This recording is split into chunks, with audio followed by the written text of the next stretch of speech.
Hey guys, welcome to the Bionicle Inspiration Series podcast, a podcast which you can listen to while you build, where it's a little bit of a longer episode of the Bionicle Inspiration Series. This episode, we of course have another fantastic guest, and this time it is Mr. Patrick Biggs, who you definitely would have seen on the show recently and in the past. Hey Patrick, how you doing? Doing good. How are you? I'm good, thank you for asking. Yeah, you're welcome. Thank you. So, tell us a little bit about yourself, Patrick. I am a longtime Bionicle fan. I've been around in the online community since early 2002. I joined BZ Power in January of 2002, back before it was BZ Power. I have been pretty consistently active since then. I joined when I was in high school. I'm currently a full-fledged AFOL adult, hanging out at 30 years old. So I manage a Starbucks, and I live in Portland, Oregon. Awesome. Nice. Spoilers, I think you're in the Galador episode I just posted, and I think you're in the one I'm posting this week, which is on spoilers, it's on Gundam. Oh, there we go. That's so cool. You were mentioning maybe you didn't mention it and maybe I just thought you did, but did you mention Lego? You did mention Lego conventions. What are those like? Talk to us about that. I have been to so many LEGO conventions. I went to Bricks Cascade a few weeks ago here in Portland, Oregon, and I believe it was my 22nd LEGO convention I've attended in the last 10 years. Wow. Yes, I average about 2 a year. One of them is always Brick Fair, Virginia, which is the largest LEGO convention in the North American area. Sweet. It has the largest amount of public visitors, I believe, still, and it also usually raises a ton of money for charity, and it definitely, for Bionicle fans, is the largest display of MOCs in North America. Oh, that's so cool. Oh, I was gonna say, it's one of the coolest things I've ever gotten to do is like the LEGO conventions, and I feel like if I hadn't started going in 2008, I don't know if I would even still be in the community. Yes, right. What are the numbers that they get there? You mentioned that they have some of the largest. Say, Brick Fair for attendees, Brick Fair caps the amount of people who can register to go and showcase their MOCs at about 1,000 people. Oh, wow. To compare, BrickCon in Seattle, which is which is the longest running consistently convention in North America, they cap at 500. Okay. I don't know at Brickworld in Chicago, which is the other of the big three, if they have a cap or registration limit, but I mean, Brick Fair is my home convention, even though it's on the opposite coast from me. Yes, right. Okay. I think we see somewhere between 12,000 and 20,000 public visitors at Brick Fair every year who just come to hang out and see the MOCs and buy Lego, and it's pretty cool. Yeah. Because you mentioned Brickworld Chicago, which I went to last year, and that was a lot of fun. I used to go there because I used to live in Chicago when I was 10 to 12-ish, just because Dad had a job there. And that was when I discovered... I already knew kind of the larger AFOL community, but that's when I discovered kind of like how big it was. And like I was only ever on Brickshelf at first. I was just like, yeah, Lego. And then when I went to like Brickworld and stuff, there were these like billboards that are like, check out these websites. I'm like, what's mock pages? And went on there and was like, oh my god. And slowly discovering everything. And so yeah, I'd always go to the like Chilug stuff and Brickworld. So going back when I was like a proper AFOL, that was really cool. And at the end, they announced like, hey, guess how many visitors we had? 8,000, go us. I'm like, 8,000? That's nothing. This is America. Why is that so tiny? Because the one I go to in Melbourne normally gets like 20,000 every time. So I was like, that's what? So yeah, that's interesting. Well, I think the proliferation of AFOL conventions in like North America, especially in the US, has probably dropped some of those public numbers a little bit. It's a lot easier to go to something closer to you than like just the big three now. Okay. Yeah, right.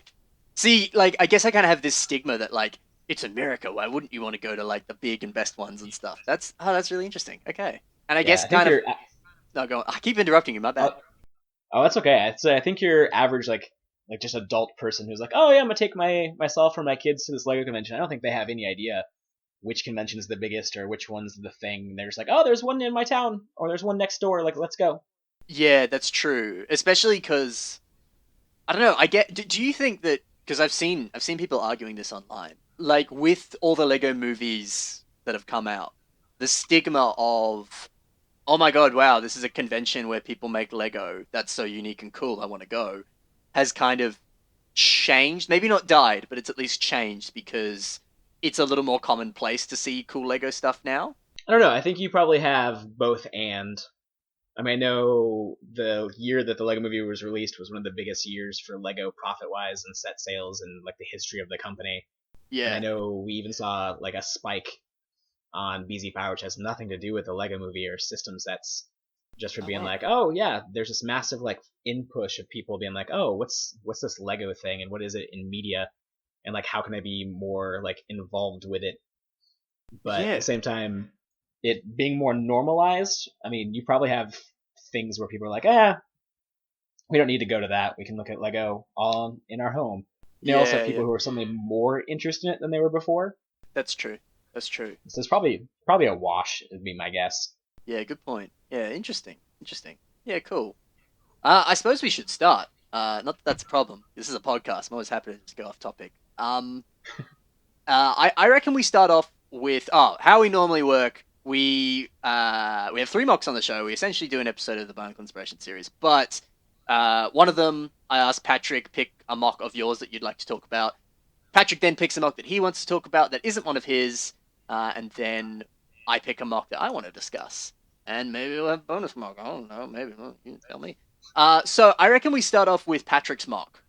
Would you like to introduce it and say a few things about that? Yeah, so this is one of my more recent mocks from just this last year.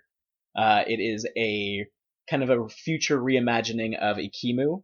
Mm, So he's got a cool red like jacket, kind of a trench coat, like almost vaguely cyberpunk future look about him. I built it for a contest on BZ Power, which is based on building something that took the series forward as if G2 hadn't been canceled. Kind of a like the legend continues, I think was the name of the contest, where it placed second in the mock competition, which is cool. It's not first like I wanted, but you can't complain about second place. yeah, totally. It's the second mock I built with kind of like that stylistic jacket.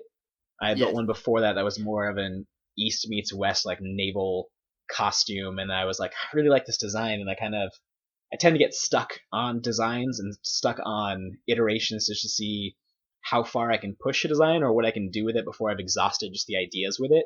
that's cool. And so I sat down and I was like, well, the last one was kind of a like almost a military peacoat. Like what else can I do with this? And I was like, what about a trench coat? And then I was like, oh, I have all these dark red Exoforce arms I just got in the mail. The feathers come in this piece. Let's see what I can do. That's awesome. That's really cool. Yeah, like I mentioned that in the animal episode that you were in, how people love using those Exoforce arms recently, which is so cool to see. And it's awesome. This mock uses them very nicely and shapes a lot of stuff quite well, especially like how they're all sort of in one area of the mock almost, like how they're kind of up towards the his pecs, if you will, and then down the side, and then they flow into the uh, flaps. I don't know what are those, like the feathery bits. I don't know, whatever they're called. I don't know. It just really helps that overall like flow and shaping. Yeah, it looks really cool. Yeah, I definitely have like another Bricklink order of those Exoforce arms coming in because I definitely keep running out. Exactly. Yeah. I keep thinking like I bought like almost every Exoforce set. I've got like heaps of them lying around, and then I look in the drawer and I'm like, oh, I don't have enough. So I know what you mean. Yeah. Yeah, I love the well, two things. One, I love what you said about taking a design that you've done before and then continuing to explore it and see how much you can expand it. I think that's such a great idea. Like I'd hate for people to think like, "Oh, I've done that before. Like I can't do that again." Like that's such a great idea. Like if it ain't broke, don't fix it. Like just yeah, playing and experimenting with it more. Because I always recommend that to people. I'm always like, just keep playing around, like have fun, and that's such a great idea. yeah. So I mean, I've done that so much. Like it's just one of those things. I think it's just like a different idea of what it looks like to be doing something different or to be doing something creative, and just especially when I hit something that I feel like I'm like, there's more potential here. There's more that can be done with it. Yeah. Like I don't want to sit down and be like, ah, I'm done. Like I built a coat guy. Like I can't build any more coat guys. People are gonna be like, oh, you're just the coat guy. Yeah, totally. But Yeah. at the same time, it's such a dynamic and like interesting look. I mean, you got like I said, like the first one's kind of like a military peacoat, and then the second one's more of a trench coat, and then even the third one I built after that was more of a like fancy like Renaissance Edwardian coat, like an Yes. actual like coat. Yes. Yeah. Yeah. Yeah. It's also cool to see. It's probably because I like Pokemon and like shiny Pokemon are cool. It's also cool to just see similar designs like recolored and stuff. I don't know what it is about that, but I always like seeing that. Um, so yeah, it's cool. I also really like the little backpacks you put on his side for kind of like pouches. That's such a lovely detail, and I always mention it's like using system in in the show.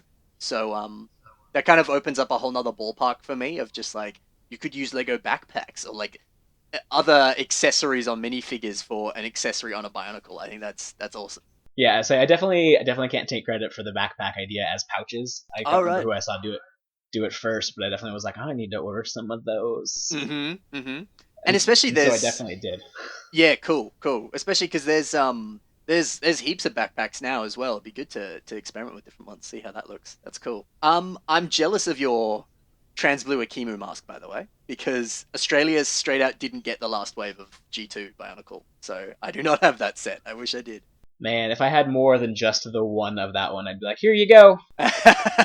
Damn But it. That's but cool. it was That's a cool. it was an expensive set, Was it and I really? definitely. I mean, it was like I think it was like $30 or $35, and I remember just being like, well, it's got two different characters in it, and it's got the both masks of creation like colors, but it was hard to justify buying more than one of it at a time, and then I just never got around to buying another one. Oh wow. Yeah, wow, I didn't realize that. That is expensive. And those Yeah. those masks go for like $5 or $6 a piece on Bricklink now, so Wow. it's hard to justify that to myself sometimes. A Yeah, lot of totally. times. Yeah, yeah. Well, I remember even just looking at some of the old, I think I'm saying them right. You know how like the mask packs came with the like quote unquote misprint masks where it's like, oh, here's a cow in trans yellow or a red Ruru or something like that, like a Mutta red Yep. Ruru. Um, I remember 2010 maybe scrolling through Bricklink and being like, oh, I wish I could have one of those, but it's like $10, $15. And now looking at it and it's like, no, now they're like $70. It's insane how some of the Bionicle masks are increasing in value. Like really insane. Oh yeah, I'm definitely glad I bought my misprint like masks like the cows in 2008 when they were Yeah, like $12 and not yeah, now. yeah, yeah. Because I had Alayra saying that to me. She's like, "I wish I had your trans yellow cow," and I was like, "I'm not going to tell you I spent $12 on it because I know it's $70 now." Yeah, yeah. No, I'm with you. I'm with you on that. It's cool as well. Going back to the mock, how you've used sort of the other trans blue elements. I like that. You know, if you took away his hammer and you took away the sort of little lightning burst out of his hand, he just has a trans blue mask. And initially, my instinct is like, that'll look weird because it's a contrasting color. It doesn't fit with it. But when you think about it, if this was an actual dude, you know, his face would be there and he probably has gloves on. So that would probably be all of his skin that you'd see. So that actually kind of makes sense. But then adding the extra contrast with the weapons and the little lightning thing like that makes it pop even more. And I think that's actually really cool. It's a great way to kind of play with color there. Yeah, and the idea with those specifically was that the mask is active, and he's using his power of creation to Oh, that's create. cool. So that the idea is like the hammer is like a construct, and he's just getting ready to forge something with more just creativity power, I guess. That's really cool. That's awesome. Did you try using the gold version? Because like with the little gold highlights on the chest, that actually could look really cool. I did try using the gold version. I almost posted originally with that, but I really liked how like the magical look really flowed with it, and how it really just made it pop and made it more dynamic. Yeah, I agree. I agree. I think that looks much better. Just quickly, you mentioned you posted this on a contest for BZ Power. Do they still do their contests? Yeah, there's actually a contest going on right now where Oh, you pair up with another BZ Power member to build mocks that fit together, not like that combine together, but thematically fit together. oh, And it sweet. goes until the beginning of May. There you go. Do you win sweet prizes? The first prize is the Bionicle art book in physical copy. Oh, So, nice. so definitely not bad prizes. Yeah. Well, quick plug then. If you all watched my Galador episode, you know there's a Galador contest on Eurobricks. Also check out BZ Power because that's always something I find is entering contests. That's a great way to you know build something cool. So yeah, do that and you can win a sweet prize. Great idea. Nice. Yeah, Um. it's a great idea. Yeah. Yeah. Any final thoughts on the mark before we move on to the next one? I mean, it's one of my I mean, I'm not gonna lie, it's one of my favorite things I've built. I think it's a really good representation of just my interests and my style, and the integration of system and traditional quote unquote CCBS or Bionicle parts and just make them together to be a character, to be like more than just another Bionicle Toa, but something that is still recognizably a Bionicle Toa, but is kind of evolved past that design wise. Yeah, I get you. Yeah, that makes sense. Kind of like a Neo Toa. Yeah. Oh, yeah, it is, isn't it? That's cool. That's awesome. Yeah, nice. Sweet. Let's move on to the next mock. Why don't we do the Tea Dragon? Yeah. Oh my god, that T Dragon. I I was lucky enough to see Anthony's T Dragon in person at Brick Fair this last year, Nice. and I have never felt more compelled to drag anybody and everybody who came to talk to me over to look at a mock that wasn't mine in the entirety of my convention life. Nice. Literally, as soon as one of my friends would show up from the airport at the convention, they'd be like, "Hey, I haven't even been to the hotel yet. Like, I just wanted to check in and get my badge, and I'm gonna go back to the hotel." And I was like, "Cool, cool, you're checked in, right? Come look at this dragon." That's awesome. It's one of the most impressive things I've ever seen in my entire life. I literally just couldn't stop talking about it. I think Anthony was embarrassed about how much more I liked it than he did. I have a similar story actually because Anthony was at Brickvention no, early this year. It was January this year, and it was cool. It took me off guard. I didn't even know he was coming, and I remember just this guy came up to me, and because when I go to Brickvention, I leave at midnight, and then when I get there, it's about like 6 o'clock, and then the halls technically normally open at 8. They opened at 10 this year, which sucked. But and then I stay up the whole day just rebuilding my mock, which normally takes like 8 hours, if that. And this guy comes up to me. He's like, "Oh, hey Ben Cossy, like nice to meet you. I'm Anthony." And like I was in a daze because I hadn't slept in like 24 hours, and I was like, "I don't know who you." Like in my head, I'm like, "I don't know who you are," and I'm like, "Hey guy, nice to meet you. Like, let me finish setting up. Like, we'll talk later." He's like, "Yeah, it's great to meet you. I saw you on Instagram and stuff." I'm like, "Oh, cool, cool, cool. Yeah, sure, whatever." And then I was like, "Who's that guy?" And then after I'd set up, I looked around and I was like, "Oh my God, Anthony Wilson's here!" Like, "Oh wow." Like had a little minor freak out. Like, "Oh, that's so cool." And then I kept checking back in because it took a bit to set up. Oh, that's a problem, but it's taking a bit. And then I saw the Tea Dragon, and I exactly the same as you. Like all of my system friends, I was like, "Dude, look at Anthony's stuff. Like he's incredible." Um, He's yeah. he's fantastic. If he's the best of the people half my age coming around, then we are in good shape. Yes, I love seeing that. I love seeing young people building. Man, I sound like an old guy, but I love seeing really young people coming in and they're just like, boom, look at the amazing stuff I built, and I'm like, ah, oh, I can't wait to see you in like 20 years time when you're like, if you're this good now, imagine you then. Like, yeah, that's cool. I agree. I agree. Yeah. This actually won third best in show, I think, at Brickvention, and didn't it win best in show at Brick Fair as well? It won best Bionicle non-humanoid. That's right. That's awesome. So yes, we have two trophies at Brick Fair. We have for Bionicle specifically. We have humanoid and non-humanoid. Anthony actually won both. Oh wow. He won he won best humanoid with his Vulture mock, which is also incredible. And Yeah. as a massive Spider-Man fan, I may be a little biased, but Nice. God, that T Dragon. The moment I saw it, I knew that any hope any of us had for anything else trophy wise in the non-humanoid category was just crushed and destroyed forever. And Nice. it just everything about it is just it's so impressive. It has so much personality, and the use of the repeating shapes and the repeating pieces just to make that long body with the feet hanging off the edge. There's a beehive tucked in the back of it that he's got there with bees flying around it, Mm, and just the pose with it like holding the teacup is just everything about it is just amazing. yeah. Yeah, I agree. There's even little details that some of the photos don't show that seeing it in person makes it so much better. Like the beehive, like you said, like maybe that is in the photos and I can't see it, but seeing that in person was even cooler. But one thing I really love, like the teacup has Sensei Wu's hat inside there just for like actual tea. And I'm like, ah, that's such a good part use. Like that's so simple.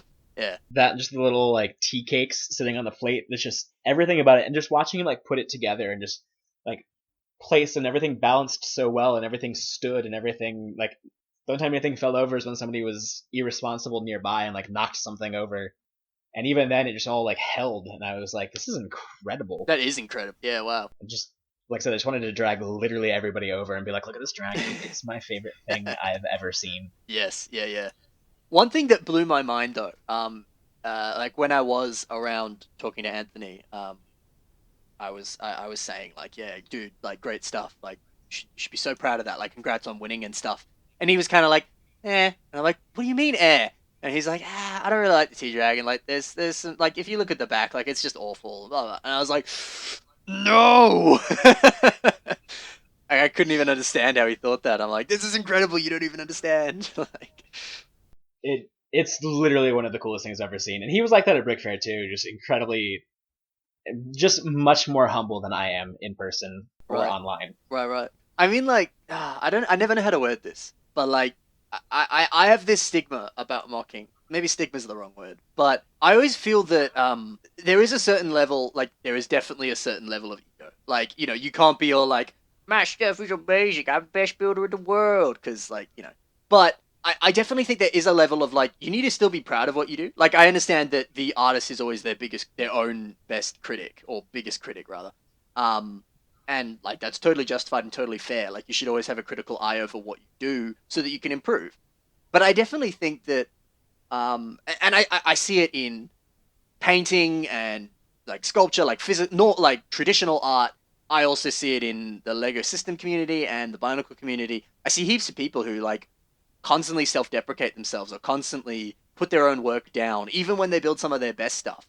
And I think there is a level where you need to take a step back of it. And I think Shadow Gear said this once. He's like, take a step back, look at it, and just go, "That's me. I built that. Like, go me. Like, I did a good job." Just, just, just for your own like psyche. Just to accept the fact that like, hey, making art can be terrifying sometimes. Good job, go you. You did something. Good job. Uh, I don't, not to knock Anthony. Like, of course, if he's not happy with it, by all means, that's fine. But I always think that it's just healthy sometimes to think that way. And like I said, maybe maybe I avoided that poorly. I don't know, but what are your thoughts on that then, Patrick? I think art's a fascinating place for people and their personalities because there's just such a strong interplay for artists between self promotion and self deprecation. Like in Yes, order to be especially financially successful as an artist, you have to be promoting, you have to believe, or at least the people around you have to believe that you're the best artist they've ever seen and that you believe that about yourself. yes, And so when you're presenting something online, especially if you have a larger audience, you have that moment where you're like, this is the best thing that I have ever done, and I am the most amazing because I need you all to pay attention to me.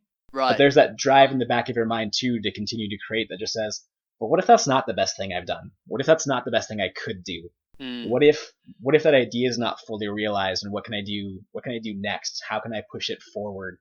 I think it's interesting how both competitive and also cooperative art can be, especially in something where none of us are getting paid to do this, at least not very often, yes, and where you just have this community built around people who are constantly creating, constantly helping each other create, but also constantly trying to one up themselves and each other, but also help each other one up themselves. yes, yes. You're right. It's it's just, I mean, yeah, I think people should take that step back and be like, you know what, this may not even be the best thing on this table, but I built that, and at least I built anything. I created, like, the power to create anything is just so much bigger than the power to do nothing.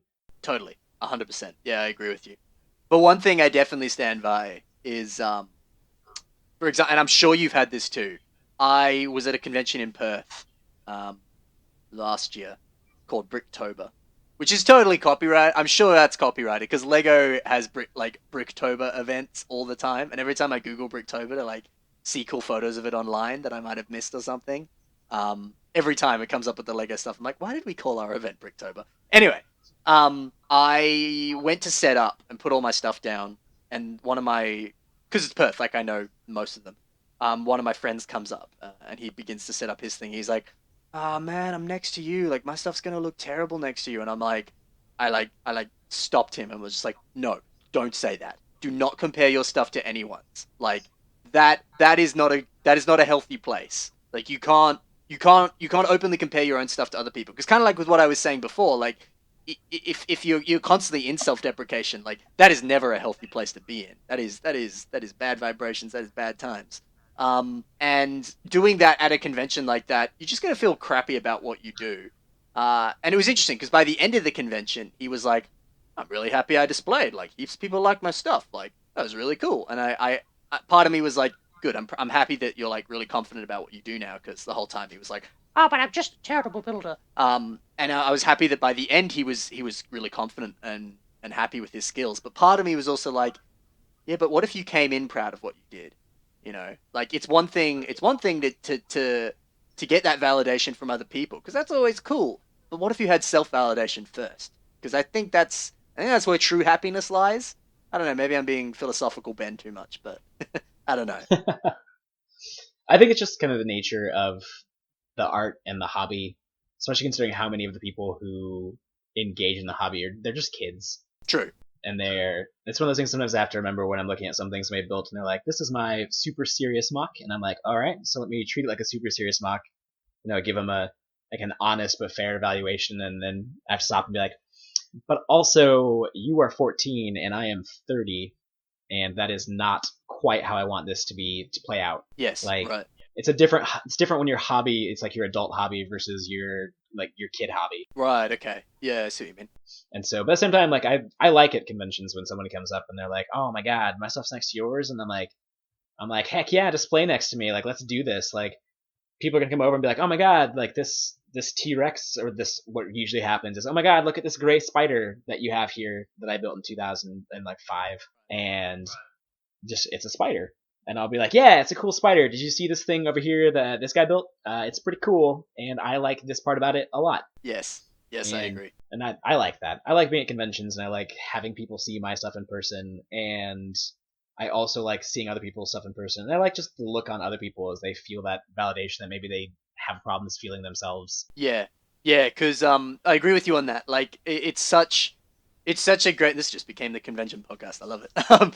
It's such a great, it's such a great way to like meet people and stuff. Like the very very first convention I ever displayed at was in Melbourne at Brickvention, and I every year at Brickvention I do a castle collab with a friend of mine. And I do it in Perth. He does it in Brisbane, and we both build one half of a mock, and we just send each other a bunch of photos so that we know what we're doing. And then we actually bring it together and put it together on the day in Melbourne, and it's only like that for a few days, and then we go back to the other sides of the country. Um, and the very very first time I did that, and we brought that, we had like the guy sitting next to us. 20 other people come over and they're just like, wait, you did what? Like, you guys are on opposite sides of the country. How did you do that? That's awesome. And it was incredible because almost in like the space of maybe like 4 hours, I'd already made like 20 different friends that now 6 years later, every year I go, it's like, hey, how you doing, man? Like, awesome to see you. Um, and yeah, it literally often, like you said, did stem from this was the guy sitting next to me, and whenever one person commented on ours, we were like, yeah, but check out this guy as well. And like, yeah, no, it's such an awesome dynamic whenever you're at conventions to be able to do stuff like that. Yeah, I mean, I could say since I've been going to Brick Fair the last 10 years, I mean, most of my closest, deepest friendships have all stemmed from people I've met and hung out with there. Yeah, that's cool. I mean, I live with somebody I met at Brick Fair. Like it's incredible. It's a great feeling. Yeah, yeah, yeah, totally. One thing I'm so jealous of, when I was at Brickworld Chicago, I uh, it, I went to Chicago for maybe like a month, and at the very very start of the holiday, initially I just went. Well, I'd planned to go, and then I was like, oh, Brickworld's on at the same time. Like let me buy tickets just to go like as a public guy. And then I started messaging a couple people, just sort of saying like, oh hey, I know you'll be displaying there, like is there any sort of like tidbits or something that maybe I should know before I go or whatever. And I ended up messaging Simon Liu, and I think Lou's how you say his last name, maybe not. Anyway, and he's like, dude, why are you coming as a public guy? Come to display. I was like, really? And he's like, yeah, dude, that's a much better idea. So I ended up doing that, which was really worth it. Problem was though, I already missed like the flight arrived on the Thursday and the convention started on the Monday before, I think, something like that. So I was like, I already missed like so much, but it wasn't necessarily a problem.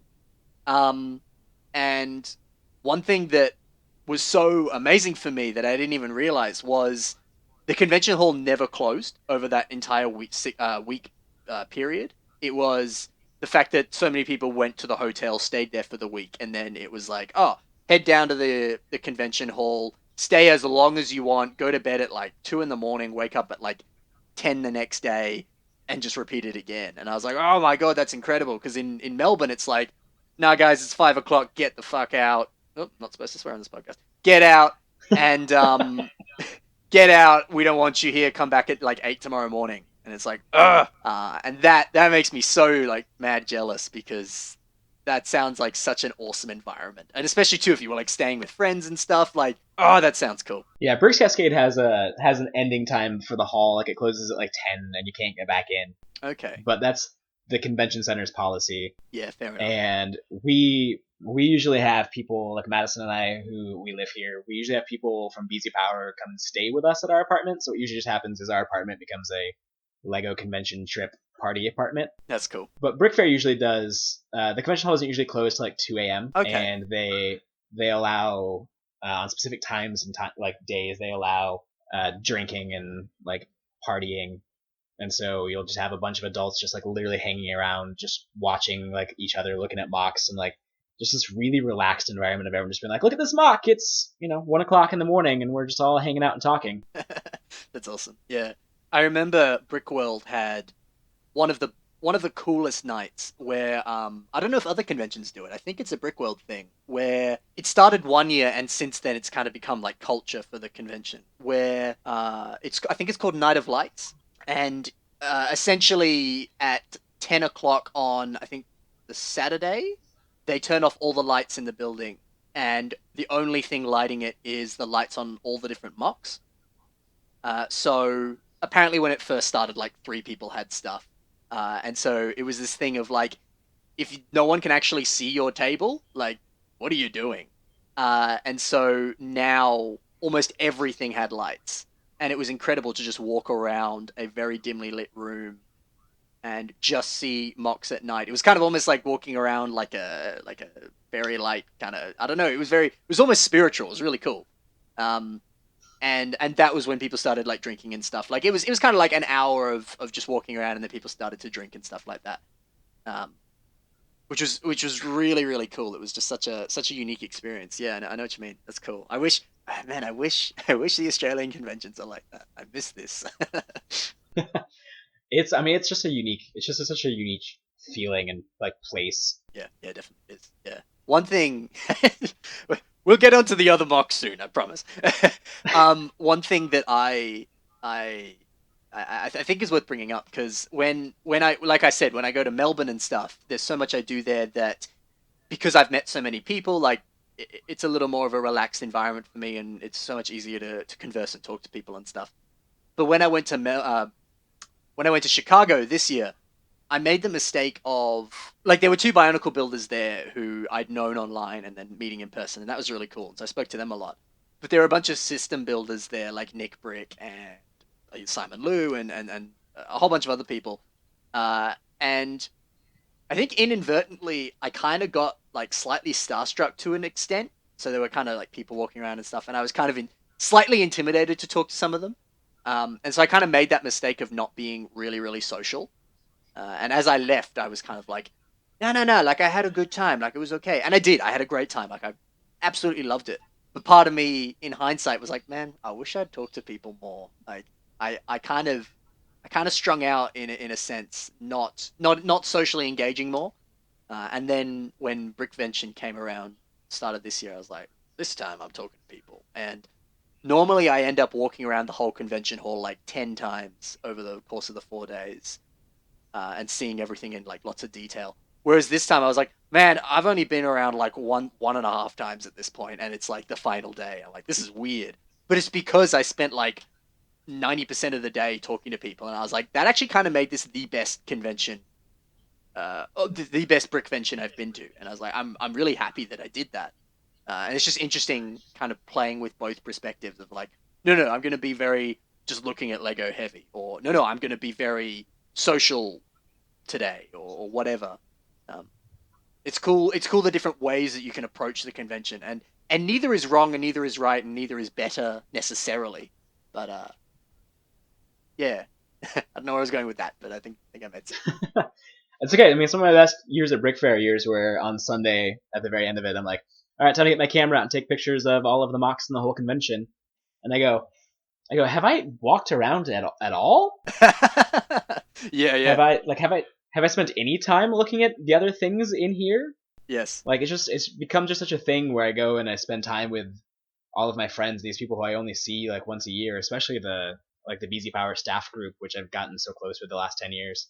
That I get to a point where sometimes you're like, oh man, I went and I socialized with my people, and maybe since I go to this convention every year, every year it's like a few more of like the system builders who go every year who are like, oh hey, it's you, and I'm like, yeah, it's you. And like we get chattier and chattier, and but it definitely easily become a thing where you're just like, I am lost in my friend group, and I'm so excited to see them that everyone else around you is like, did you know that we were here too? And you're like, oh my god, you were. I'm so sorry. Yeah, right. Interesting. Yeah, yeah. One thing I wanted to ask, because basically every convention I've been to, even Brickworld, it's very much been 90% system, 10% Bionicle. Like I have been to many a convention where I am the only person displaying Bionicle. Mm-hmm. With the events you've been to, at least from what you've said, especially Brick Fair, they seem to be very much more like Bionicle heavy. What's the kind of, I guess, relationship between the system builders and the Bionicle builders? Because at least for me here, it is a sense of like, oh, Bionicle, throw that in the fire. Like, I don't want that. And like the amount of free Bionicle I've got in Perth is exceptional because people are like, I hate this. I'm not using it. And I'm like, I will. And they're like, just take it. I don't want that. Like, I don't even want your money. I'm like, sweet. And like displaying stuff here, people are like, Transformers. I'm like, no, it's not. Um, what is either A, just like, do people know what it is, or B, like, how do, I'm not wording it right, but like how do the system builders treat you? Like, that sounds a bit too like harsh, but like, what's the relationship like there? I mean, Brick Fair is interesting just because in 2008 when it first started, the BZ Power staff was mostly headquartered on the East Coast, and Right. so like Andrew's Black Six on BZ Power, who's the head admin, like he lives right outside of the DC area, and a bunch of other people, and so it was really easy for that to quickly become like our BZ Power Bionicle convention. Even though I mean at the time I lived in Oklahoma, which is in the center of the U.S. and was a 6 hour plane ride away.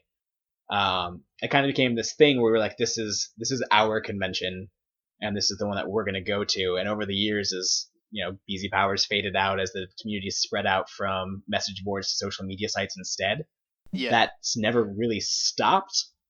It just has become a place where all of the other media groups and all of the other social groups from Bionicle are just like, yeah, Rick Fair's is the Bionicle convention. Like, I don't even know why I know that, but it is.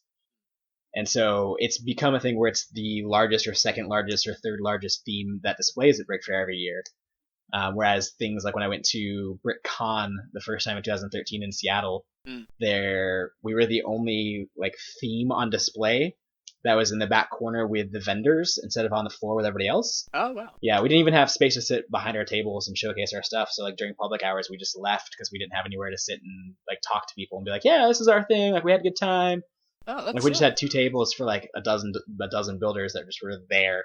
wow. And so it's interesting because some conventions are still like put the Bionicles, the weird kids, and go put them in the corner, even though people like me who have been in it, who were the target age when it started, are Yeah. now full-fledged adults with jobs doing our best. Yeah. And Yeah. then there are continuously a new group of younger kids and younger builders and younger adults who show up, and a bunch of them are still veterans of the community. Yeah. Brendan and Molly were been at Brick for the last couple of years, and they've both been around since 2008, like as bigger, well-known names in different areas of the community. Mm.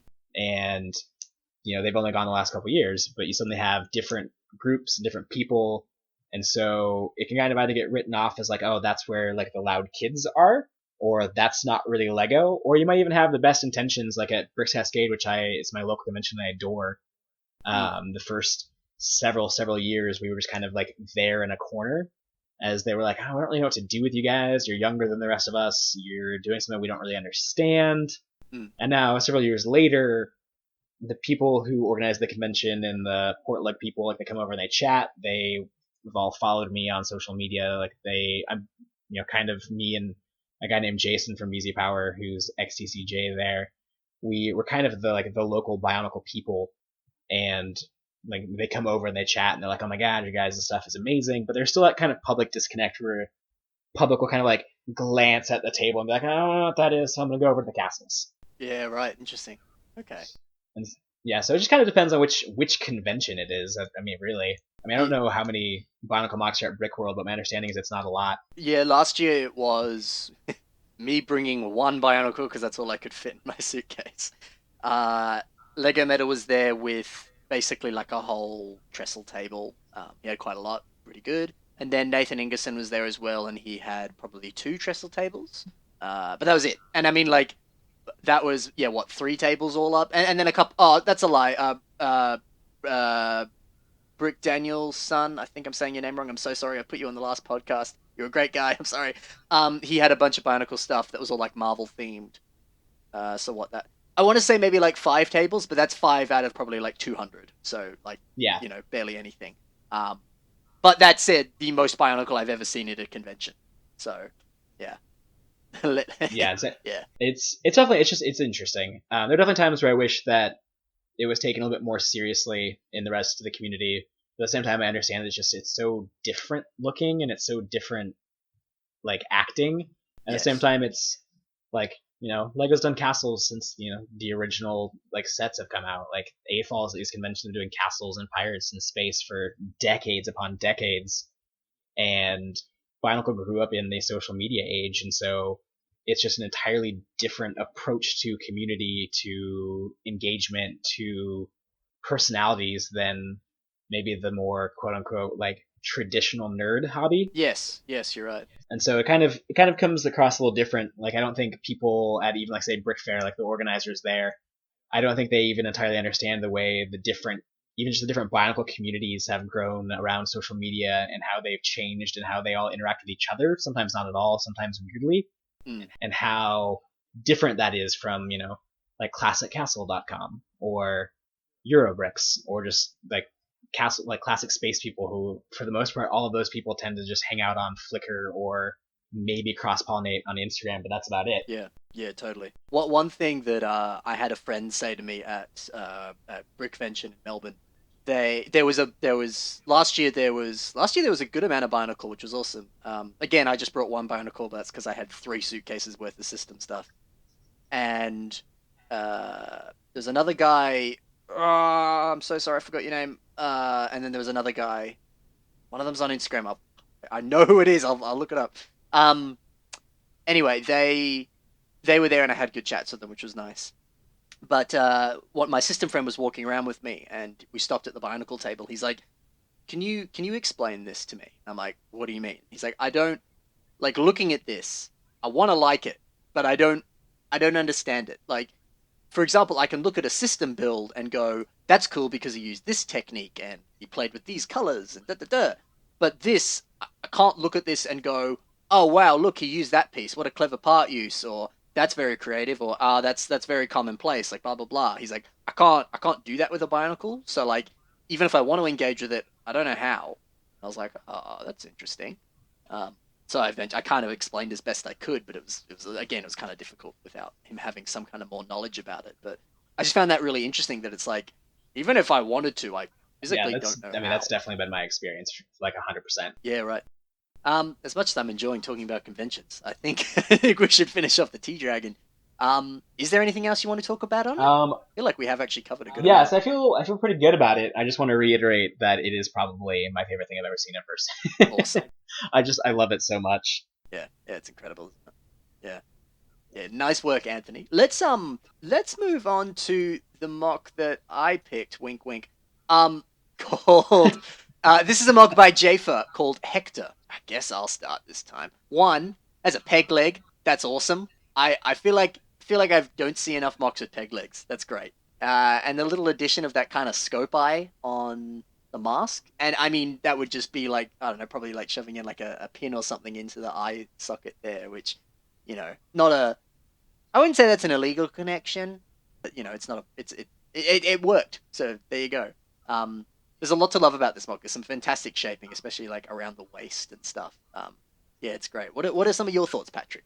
I love how much personality this mock has.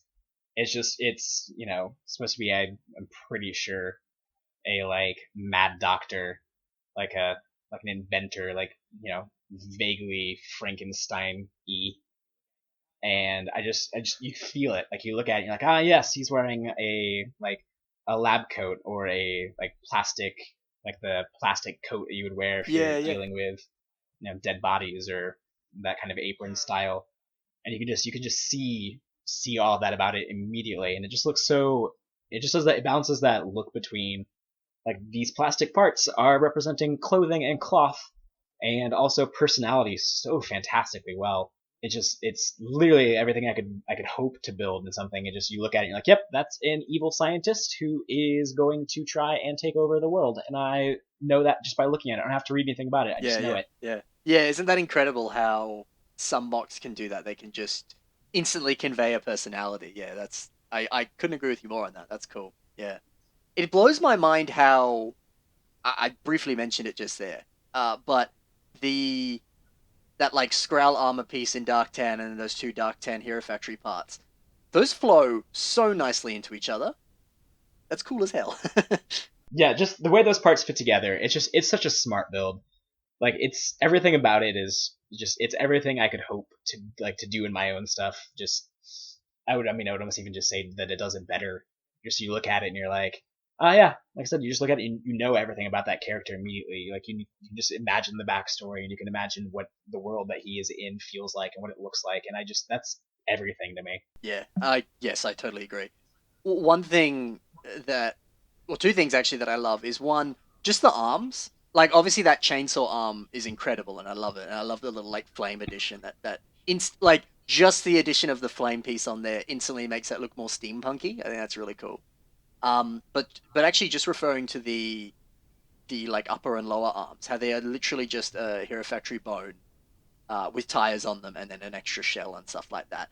Like that's so simple but so effective and works so well in conveying character and in just fitting with everything. I love that. Yeah, I'm a huge like keep it simple fan. If a like single part works, I don't always understand why you would use 12. I mean I since the shells came out, since CCBS started like back in 2011, it's just been so revolutionary to me because I used to use just copious amounts of system slopes and system angle bricks and things to get basically the exact same texture and shape and look that just one shell can convey now. And just like I said, it just I love simple builds. I love the way you can take a simple piece and a simple connection and you can give it almost the illusion Yes, of yes, exactly. like complexity. Yeah. I, I, again, it's so simple, but I get like slightly terrified looking at it. The torso uses either I would say one, it's probably not two of the like Mari tube parts that sort of like go into the Skrull armor and yeah. Like looking at that again, it's such a beautiful little connection. Like it really rounds off the torso and looks great. And it's so simple because he obviously just literally fed the tube through and connected it into those Exoforce arms up top there. But looking at that, man, I love it when people do that on mocks and like intricately put tubes in. But that terrifies me. I don't know about you, but like I find that so difficult to actually do on a mock. I've tried. It's like tubes sticking out everywhere, and then you're like, oh, I don't like it. Let me redo it. And it's like, oh, I have to redo these tubes. It's so, yeah. Man, speaking of tubes, that's a great segue into Yes, yeah, yeah, yeah, like yeah. Ah, our oh, all bonus right, mock let's do it. here. Great mark, Jafer. Love what you did. Let's do that. Let's transition into the bonus mark, which is called the Rack by who was it? You said it was by? It was by Bryce, wasn't it? Yeah, his name is Bryce. His username was at the time Cajun. His name is Bryce McGlone. He's just an incredible builder and just a massive influence on my life and on my building. He was a big system mech builder back before Bionicle started. He lives down in, like, outside of LA. He works, I believe, well, he was working as with an independent business that did work for Fox Studios. Mm-hmm. You may have seen his work on the Terminator TV show, all of the Lego work that was on there, the description of what Bionicle was using the Voyatorin and the like island of Matanui, like that was built by Bryce. The giant like random Lego thing in the center of the one room that was also built by Bryce. And so he's very prolific. He does a lot of big work. and he was one of the first really big and like boundary pushing Bionicle builders. And this, I mean, the rack here is from 2005. Yeah, wow. And The it's way, still holds up today, really. yeah, I mean, and the way he pioneered using like the pneumatic tubes and clips and connections that you can't imagine doing without modern times wise, but those were so unheard of then. Like he would call this mock weave style because he was weaving tubes and we like basically creating brand new connection styles. Like he almost single handedly created an entire new type of build from scratch. That blows my mind how like I'm reluctantly studying art history at the moment. Like history and analytical stuff is not my jam. I struggle to retain it and I struggle to stay focused. But despite the point, it is slightly interesting to learn like, oh, okay, this person or this art group or this movement or whatever started this particular type of style and they worked in like direct contrast with the traditional like styles or brushstrokes or whatever. And it's so cool how people can be, like write freaking essays about like, no, this particular artist like basically invented this technique and like it started here and blah blah blah.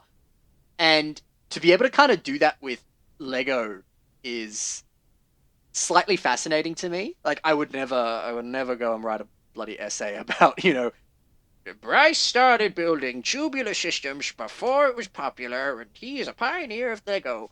Um, but you could easily do that, and like I've said it before in I think both in the Bionicle Inspiration series and in the System one, which I need to keep doing that. But anyway, uh, like Durfel Cardam with Castle, he 1,000% he revolutionized not just castle building, but in my opinion, Lego building as a whole. Like he posted his guide about how to build a detailed medieval diorama, and almost the entire castle community shifted from very simplistic style castle builds, mainly just using bricks, into hyper detail with everything. And the castle building accelerated so much as a result. And then in my opinion, so did like the rest of the system because people were like, "Oh my god, look at what the detail these castle builders are doing! Like, we should put this in our space and we should put this in our city and blah blah blah." And it's incredible how like one person or one build or one whatever can influence so much. And I totally agree with you. I mean, like I said to you when we were picking these, I was like, I don't remember this mock. This is the first I've seen of this, but I would not be surprised if you kind of traced it back or whatever that this 100% did do that, influence so much of like the building style today and things like that. And I don't know, there's something really cool about that. I don't know. I think it is what you said of just thinking outside the box and just kind of pioneering stuff in a way. Yeah. That and I love Bryce. So anytime I can plug him to people who don't know who he is, I'm going to. But just I think he was one of the people who really pushed me to think about my stuff less as like, this is a cool like Toa revamp or this is this and be like, yeah, like you can revamp a character, you can even still build, you know, Toa or like people mocks, but the difference is like what does it say? Like what's its character? Like you can write 4 paragraphs about it, but at the same time, if those 4 paragraphs don't feel represented in what you look at, what you see, then you've kind of failed in your vision a little bit. Yeah, good point. And just the idea of looking at it and being like, this is what I want the mock to say, so that I can write as little as possible afterwards. I think is something that really has stuck with me. Yes. Not to mention just using tubes and clips and things like that since then. Plus, I mean, just full disclosure, Bryce sent me my first ever digital camera when I was 15 because hey, he's like, you're talking a lot of smack over there on BZ Power, and I can't see your stuff. So here's a digital camera. Maybe it'll make you shut up. Oh wow. And so he just, and over the last 15 years or however long it's been since I've known Bryce, I mean, he would just randomly be like, hey, I haven't talked to you in a while. What color are you building with right now? And I'll be like, red. Yeah. And then like a month later, a box of red parts just shows up on my front porch. What? That's awesome. I mean, he's basically been the big brother for Lego building that as the oldest kid in my family, I never had. That's awesome. Yeah, he just pioneered everything. He's basically the person that I look up to the most building wise. And so to not bring him up in a conversation about what inspires me just felt incredibly wrong. That's so cool. Man, I'm jealous of you of the fact that you just got a box of red. That's so cool. That's awesome. Wow. Man, isn't that cool how we have a community that can breed stuff like that of just of like you said, like brother figures or just just cool stuff of like What color are you building with? Yeah, have some free stuff. That's awesome. That's so cool. Wow, Yeah, he's. I mean, that's cool. he was just here for Brick's Cascade. You know, he stayed in our apartment, and it's just cool to be like, yeah, like this guy who, you know, he works in Hollywood is just hanging out, just being like, oh man, I love this connection you used here, and like watch him walk around and see all the mocks in person. He's just like, ah, oh, this connection there, and this person's work. He's like, God. Yeah, He's like, things have come so far since I built my stuff. I'm like, yeah, but your stuff, Bionicle wise, still like is some of the benchmarks. yeah, yeah. Totally, totally. I'm just looking at the rack while you're talking. The the floor is just littered house with which sort of looks like they're kind of I don't know, I can't quite see, but it looks like they are connected in some fashion. But a sea of masks, that's such a interesting and unique texture. And it even kind of tells a story in a way. It's kind of like a I don't know, like there's some depictions of like hell or the underworld or something where it's like just a floor covered with skulls. And it's like I kind of see that to an extent. That's even just that where it's literally just a bunch of masks like thrown on the floor. Like that's incredible. And then the Onawa claws like flowing around each other to make kind of like these pillars and tentacles and things. Like yeah, it's incredible. Yeah, it's just it's so atmospheric. Like you just look at it and you're like, ah, oh, yeah, like I Mm. can see this. Like I know, like it feels like something out of maybe like a sci-fi horror movie. Yeah, You know, totally. maybe Aliens or Alien or whichever one it is that people like. Yes, exactly. I agree with you. It it slightly reminded me of GLaDOS from Portal to an extent, not really, but like just the idea that there's this kind of big being like stemming down from the ceiling. But uh, yeah, I agree with you. I love the fact that because kind of like you were saying before, like there's it's one thing to just build a cool tower, but it's another thing to build something that fully conveys a story without you even needing to say anything. And I think that's so unique how he's built not just a figure, but he's actually built a whole background to go with it, and all the textures and shapes on that background convey so much. And it's again going back to art history and art and stuff. It's that thing of like a painting with very smooth brushstrokes tells a very different story to a painting with very like harsh and rapid and fast brushstrokes. It conveys like different emotion and feeling and stuff like that. And in a sense, this mock is kind of like that, like using tubes and round parts and making these pillars out of Onawa claws and a sea of masks and stuff. There's so many different textures at play and shapes and things like that that yeah, it tells a story. It conveys emotion, and building a base around it and then the mock flowing into that base almost in a mechanical horror way, like you're saying. Yeah, it's incredible. Like this is the kind of thing that I could see at a museum rather than at a convention. I mean, I would happily see it at either, but I don't know. Do you know what I mean? Like, Oh, I definitely know what you mean. It's so fully realized. yeah, it's incredible. I don't know what to say else about it. There's so much going on. It's like, yeah, Yeah, and the more you look at it, the more you see. You're like, oh my gosh, there's just those claws, there's the tires, there's the masks. yeah, yeah, exactly. It never ends. Yeah, well, I feel like I need to talk more about it, but I feel like we have, and I feel like it sort of speaks for itself almost. Yeah, yeah. Oh yeah, Um, I mean, agreed. shall we round it off there? Because that is all four. Yes, it is. That is all four mocks. Shall we round it off and go into question time with Patrick? Yeah, Yeah, sweet. So let's do it. every time, for those of you who are like, this is the first one I've watched. Every time I ask 5 questions to the guy that I have on to chat with, most of them relate to questions that I typically see people ask, or questions that I myself want to ask them, stuff like that. Most of the time they're fairly similar, but I have actually changed these very, very slightly. So yeah, let's begin. So question number one, Patrick, talk to me about your mocking style or your general process. How do you go from basic idea into final product? I mean, I'm a huge tinkerer, so I will just, I mean, a lot of times I'll be like, I just want to use this mask, and that's all I've got. Is I just know I want to build that something with that mask, and I just sit down and I'm like, all right, well, what do I see with it? Like, what is it? Other times, like with the stag, I know what I want to convey, and I know what I want it to look like, and so I may pull up references. Like I had a bunch of deer photos up on my computer while I was building that, and I was like, how did deer look? And you know, body types and things like that. I mean, I'm the kind of person who'll spend literally 4 hours in one like sit down building section and like in a building session, and I will have moved 3 pieces around the whole time, and I'll be like, ah, what a successful build time. today I moved those three pieces, but it looks more cohesive, Right. or it conveys what I want better. I'm not.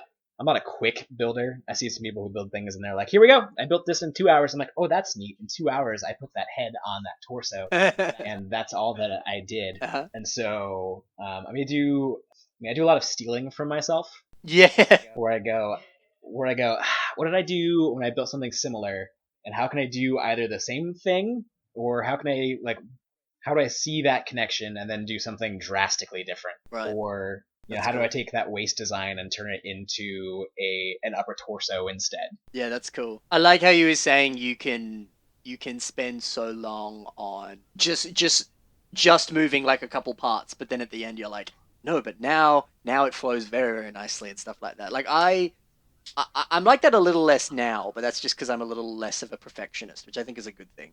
Um, but I remember when I was like 12, 14, 15, whenever I'd build system stuff, I'd get so angry if people touched it because I would spend hours posing the minifigures. Um, and like the difference like a millimeter or two could make, at least in my head, was like it meant so much in my opinion. It was like, no, the story that I'm trying to convey with this, if that minifigure is off like slightly, like it ruins it. It's no. Um, and yeah, just what you were saying of putting the time and the effort into that. I don't know, that to me explains so much of what passion is to an extent, and that's really cool. That's really Yeah, cool. so I mean, and style wise, I mean, it's just I have since the very beginning been deeply in love with just the whole original, these magic characters in a world with these masks concept, and even as people give me crap for it all the time. They're like, one of these days I want to see you build a custom head, and I've done that. But there's something about the masks and about Toa themselves that still always speaks to part of me. And so I build a lot of dudes. I build a lot of like Toa style things, Yes, yeah, and it's one of those things that just like the characters themselves, like that kind of character building, like that's what speaks to me. yes. No, I agree with you actually. I tend to do the same. I just have a bit like a box of just Bionicle masks in different colors and stuff, and I constantly am like, I want to make this mask into a character. Like it's almost like uh, almost like an unborn child. That's a weird analogy, but I know exactly what you mean. Of just like there's so much nostalgia in the Bionicle masks, and it's like I want to give that mask life and give it a character. Yeah, I know exactly what you mean. Yeah. Let's like great job, great job. You answered that question perfectly. Let's move on to the second question. So quickly, question number two: what media content or other things inspire you and give you ideas for what to build? I'm obviously still massively inspired by the original like Bionicle line. Mm, I probably always will be. I do a lot. yeah, I do a lot of reimaginings of the original characters. I'm definitely still stuck on them a lot. I think though one of the things that inspires me a lot is just that interplay between Eastern and Western like creativity, and just the way I know a lot of my friends and a lot of other builders are massively inspired by anime, but I didn't grow up in a place or a yeah, home or a life where I really watched any of that. And so for me, a lot of that stuff is more like Korra or Avatar series, and how both Western animation and Eastern animation and like how those things have combined and how they've interplayed with each other. I think my first coat mock was a big thing for me, where I was like, all right, how do like anime depictions of more Western style military garb, but then that's been translated back into Western culture. And I think there's a lot of interplay in the yeah, mix between in the things that I build. And I've always been deeply inspired by more like, even though I don't really read any like medieval fantasy or do anything in those genres, just the whole look and feel of like knights and dragons and stuff and swords is just always been a thing for me. And so you probably always notice that most of my mocks, if they have weapons, they're swords. I just really like swords, but not enough to own real swords because I don't like that's weird. yeah. That's awesome. Yeah, cool. We'll move on to question three. What sets are you planning on buying soon? Well, I tried to buy the Darth Maul set the other day, but it wasn't allowed to be bought. So once I see it again in stores, probably that one. I also would like to at some point in time. I just got a raise, so I'm gonna try and see if I can convince myself that Ninjago City is worth it. But otherwise, I just kind of tend to buy sets on whims. I don't usually plan it out. I'm like, yeah, that's a set that I would like, and it is on sale, so I will get it. Yeah, cool. Okay. Because the new solo sets came out the other day for me, and I've already started buying them. I want them all. They look so good. But no, I didn't see the Darth Maul, but Perth doesn't seem to be getting the CCBS Star Wars sets recently. I don't know what it is. Like the Boba and the Vader, I haven't seen them yet. Straight up. Um, there's rumors that they're like in one select store, but there's never really been any close to me, so I don't always go that often. But I really want that Darth Maul. Darth Maul's probably I hate picking favorites, but he's like top three of my favorite Star Wars characters, like for sure. So I want that. Yeah. Yeah, I tried to buy it the other day, and the cashier rang it up, and they were like, "Oh, sorry, it's street dated, and you can't have this. Why was it on the shelf?" And I was like, "I don't know. I don't work here." Man, man, I feel like if it's on the shelf, like tough, they have to sell it to you. Like I know that's not how it works, but it's like no, that should be how it works. Yeah, on the inside, that's how I wanted it to work. Exactly, But exactly. yeah, there wasn't even a manager override code. They were just like, "Nope, can't do it. Sorry. Do you want something else?" And I was like, "I guess I'll buy some of these Yeah, minifigs." right. Oh, was that the Series 18 minifigures? Yeah, I bought a couple of those the other day. They're great. It's my review of them. They're great. Yeah, I mean that's probably what I would say as well. Question number four. What's one of your best or favorite memories with Lego? It's really, I mean, it's about Lego and it involves Lego, but not so much like building with Lego itself.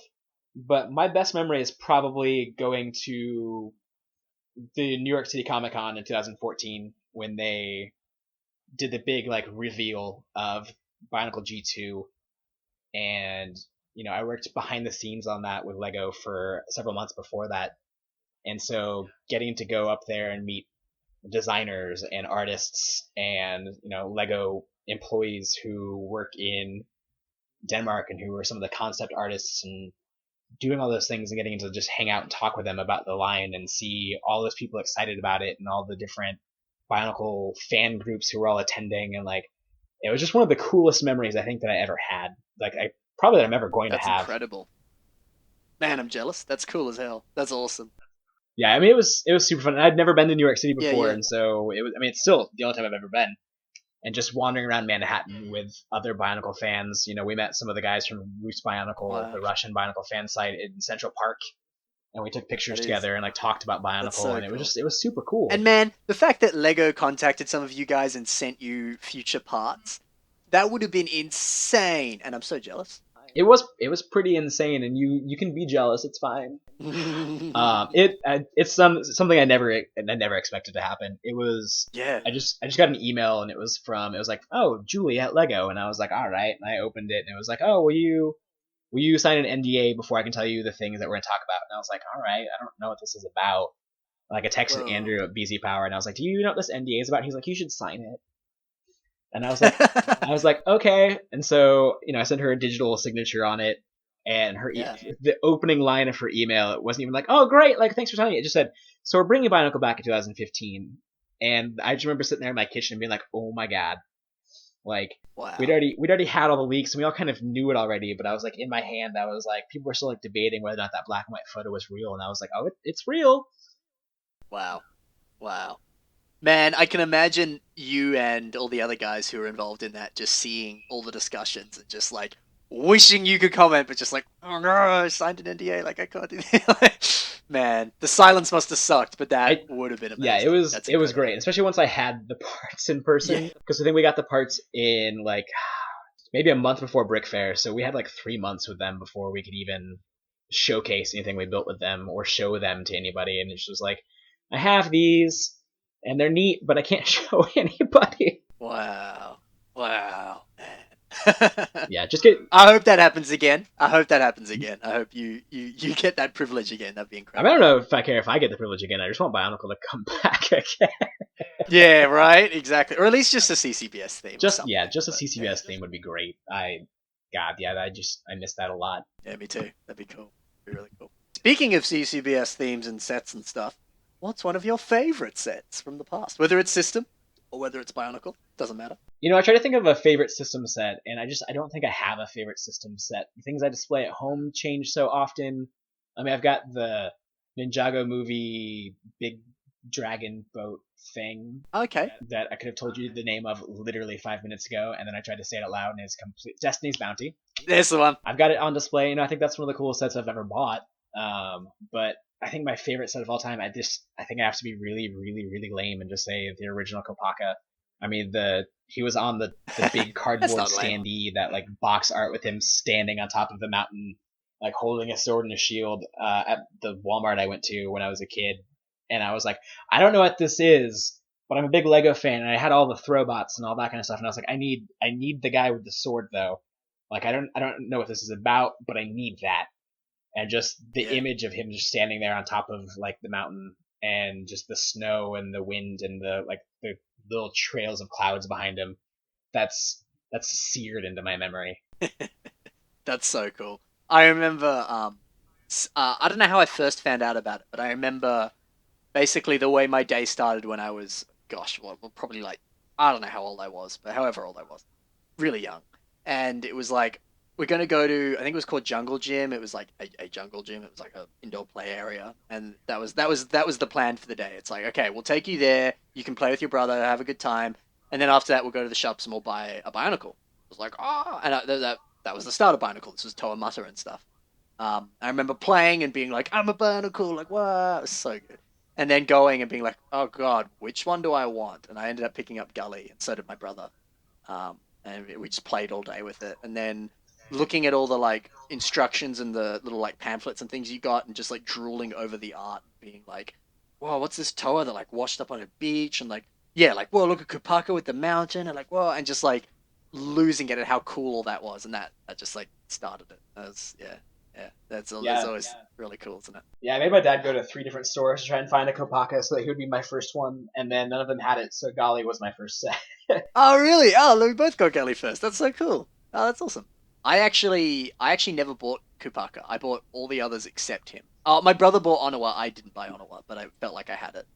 Um, but I now have Kupaka, but I actually never bought him at the time. Yeah, it's interesting. That's really cool. That's cool. You said you had to go soon, so I think we'll round it off there, which is good because it's decent length for a podcast. We normally do audience questions, but we don't have time, so we'll save those for the next time. Patrick, if people want to find you online, where can they find you?